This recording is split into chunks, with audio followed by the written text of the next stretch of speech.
Hello everyone, welcome. कैसे हो आप लोग? तो आप लोगों ने मुझे बोला है मैं फॉर्मूला शीट बता दूं स्ट्रक्चर ऑफ एन एटम की। तो फॉर्मूला शीट मुझे नहीं लगता कि फॉर्मूला शीट बतानी चाहिए मुझे, क्योंकि जो थ्योरीज है ना उससे भी क्वेश्चन आए हुए हैं आपके। क्योंकि मैंने प्रीवियस देखा उसमें क्या था, जो डेल्टा एटॉमिक थ्योरी है उससे आपकी क्वेश्चन आया हुआ था कि डेल्टा एटॉमिक थ्योरी में से कौन सी पोस्टुलेट उसने नहीं कही है।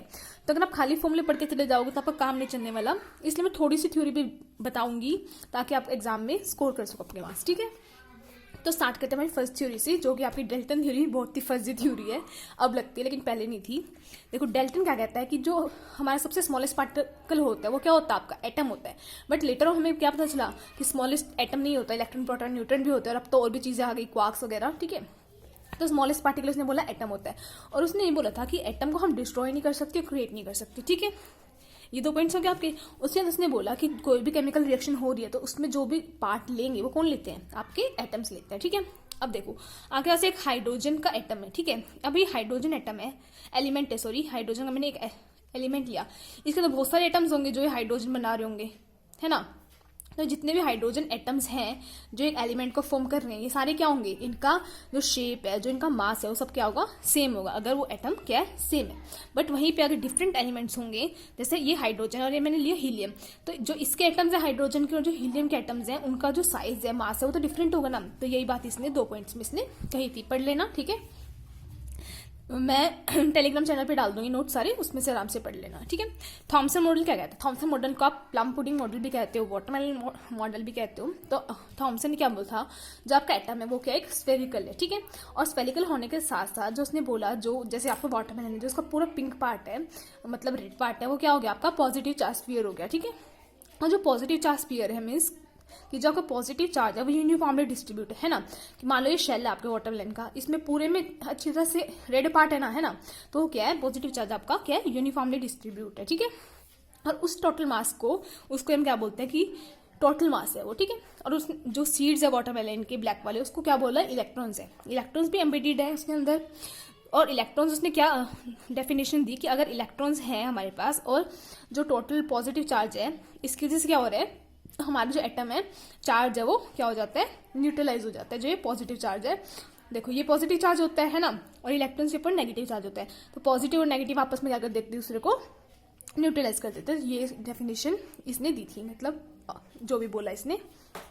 देन आता आपका CRT, that means cathode ray tube. इस एक्सपेरिमेंट में क्या था, देखो सिंपल से एक्सपेरिमेंट है। एक ग्लास की ट्यूब ली, बहुत गंदा डायग्राम है, अपनी बुक में से देखना, वैसे समझने के लिए देख सकते हो। एक क्या ली, ग्लास की ट्यूब ली, यहाँ पे एक मेटल का क्या लगाए, इलेक्ट्रोड लगाए। ठीक है, दोनों साइड।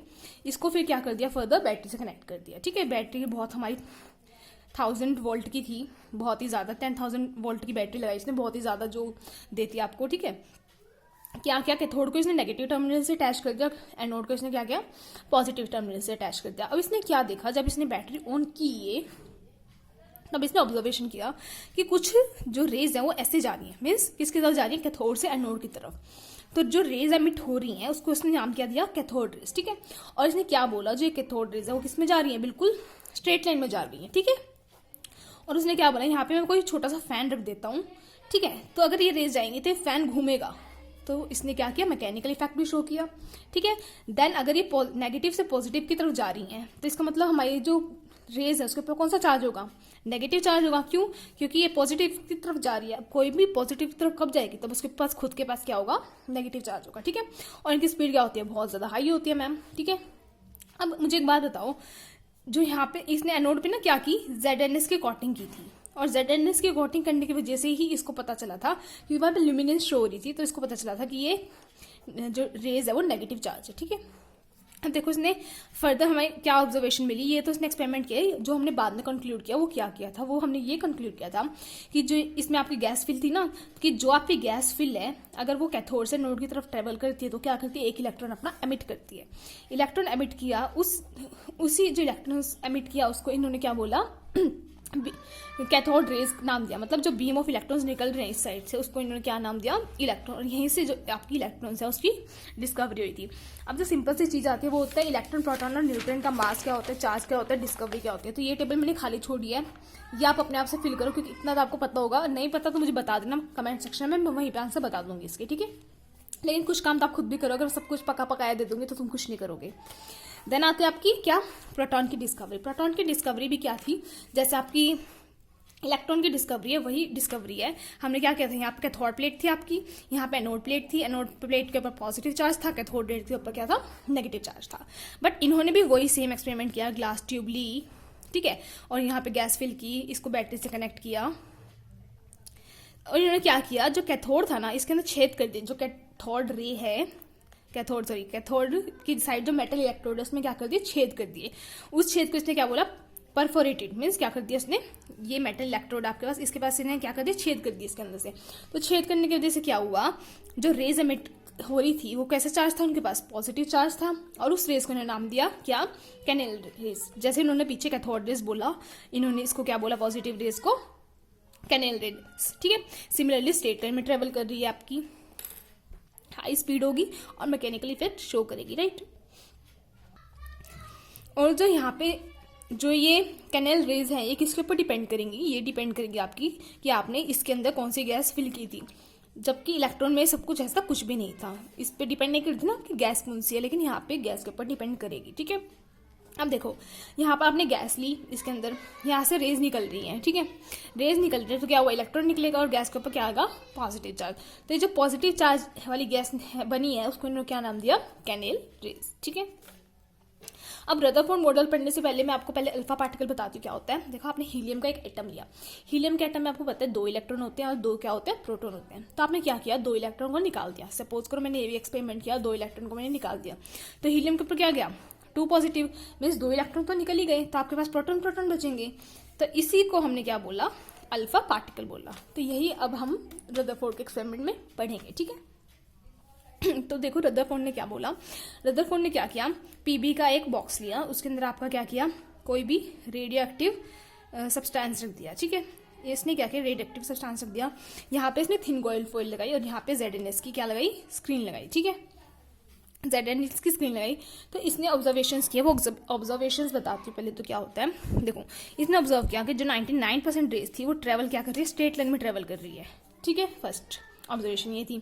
सेकंड ऑब्जर्वेशन थी कि जो ये रेज है ये ट्रेवल तो स्ट्रेट लाइन में कर रही है, बट क्या कर रही है, ये डिफ्लेक्ट कर जाती हैं बिल्कुल छोटे से एंगल से, ठीक है, इतने एंगल से कुछ रेज डिफ्लेक्ट कर जाती हैं।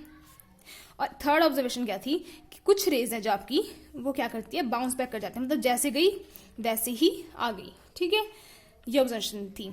आपने जैसे बुक में पढ़ा होगा 1 in 1000 या 1 in 10,000 रेज, तो ये क्या की, बाउंस बैक करेगी। तो यही ऑब्जर्वेशंस मैंने लिखी है क्या, जो 99% अल्फा रेज आपकी वो स्ट्रेट लाइन में ट्रेवल करती हैं, करी, देन कुछ आपकी बाउंस बैक हो गई, डिफ्लेक्ट हो गई, ये डिफ्लेक्ट होगी ना, थीटा एंगल बनाई, और कुछ क्या होगी आपकी बाउंस बैक होगी, मीन्स वापस जाके टकरा के वापस आ गई। अब ऐसा हो क्यों रहा है, इसका कंक्लूजन भी तो पता होना चाहिए ना हमें क्यों हो रहा है। देखो इसका कंक्लूजन क्या निकाला गया कि देखो आपका ये एटम है, ठीक है, अब आप कहीं इस एटम के ऊपर से रेस डाल रहे हो तो इसके अंदर बहुत सारा खाली स्पेस होगा, तभी तो ये रेस बिल्कुल आराम से स्ट्रेट लाइन में निकल गई है ना। तो वही बोला मैंने, मैक्सिमम जो स्पेस था एम्प्टी था, तभी जो रेस थी वो क्या हो गई, स्ट्रेट लाइन में निकल गई। सेकंड ऑब्जर्वेशन क्या आती है, जो सेंटर आपका यहाँ पे कुछ एक पॉजिटिवली चार्ज स्पीसीज मिलेगी, क्योंकि जो आपकी अल्फा पार्टिकल है, अल्फा रेज है, उसके ऊपर कैसे चार्ज है, पॉजिटिव चार्ज है। और अगर कोई पॉजिटिव चार्ज होगा तभी तो ये क्या होगी, डिफ्लेक्ट होगी, अदरवाइज होगी क्यों। तो वही बोला है कि सेंटर में कोई भी पॉजिटिव चार्ज है जिससे कि ये रेज क्या हो रही है, डिफ्लेक्ट हो रही है। और देखो डिफ्लेक्ट होने का ये रीजन नहीं है, मान लो मैं किसी के पास जा रही हूँ, मेरे पास पॉजिटिव चार्ज है और आपके पास भी पॉजिटिव चार्ज है, अब मैं इसके पास आपके पास आ रही हूँ, तो मैं जरूरी था ना कितना डिफ्लेक्ट हो सकती है, मैं थोड़ा सी डिफ्लेक्ट हूँ, क्या आप ना भी हूँ। अगर आप मुझसे हैवी होगे तो मुझे जोर से धक्का मारोगे तो मैं डिफ्लेक्ट होंगी ना, तब पॉसिबिलिटी ज़्यादा होती है मैं डिफ्लेक्ट होंगी, अदरवाइज तो मैं आ जाऊंगी आपके पास, ठीक है। तो इसका मतलब क्या होगा, जो सेंटर है उसके ऊपर जो पॉजिटिव चार्ज है वहीं पे जो जितना भी मास है ना वो सारा मास वहाँ पे क्या है, अक्यूमुलेटेड है, ठीक है। वही लिखा है मैंने, ऑल द मास अक्यूमुलेटेड, जिसको हमने क्या बोला, न्यूक्लियस बोला। अब देखो nucleus is very small volume, nucleus सब पता है, एटम तो बहुत बड़ा होता है, न्यूक्लियस उसमें छोटा सा होता है बिल्कुल, तो एज कम्पेयर टू वॉल्यूम, इसलिए जो कुछ थी वही बाउंस बैक करी, ठीक है, अदरवाइज सारी बाउंस बैक कर जाती है अगर वो बहुत बड़ा होता तो। ये आपका एटम है, ये आपका न्यूक्लियस है, अगर इतना छोटा सा न्यूक्लियस है तो एक यहाँ पे गई मान लो तभी एक रिफ्लेक्ट कर सकती है, अदरवाइज अगर ये बहुत बड़ा होता तो सारी रेस क्या थी, बाउंस बैक हो जाती है ना, ठीक है। ये हो गई। अब इसने बोला क्या रदरफोर्ड ने, हम वो देखते हैं। तो रदरफोर्ड ने क्या बोला कि जो सेंटर है उसको क्या बोला इसने, न्यूक्लियस बोला। अब इसने बोला कि जो न्यूक्लियस है ना आपका, उसके चारों ओर इलेक्ट्रॉन्स रिवॉल्व कर रहे हैं, ठीक है, इलेक्ट्रॉन्स क्या कर रहे हैं, इसके चारों ओर रिवॉल्व कर रहे हैं, राइट। न्यूक्लियस के चारों ओर इलेक्ट्रॉन रिवॉल्व कर रहे हैं। इलेक्ट्रॉन किस वजह से रिवॉल्व कर रहे हैं, आपका जो क्या है इलेक्ट्रोस्टैटिक फोर्स है, इसकी वजह से इलेक्ट्रॉन्स रिवॉल्व कर रहे हैं। और इसने क्या बोला, जो रेडियस है न्यूक्लियस की वो 5 टाइम्स है किसके, रेडियस ऑफ द एटम की।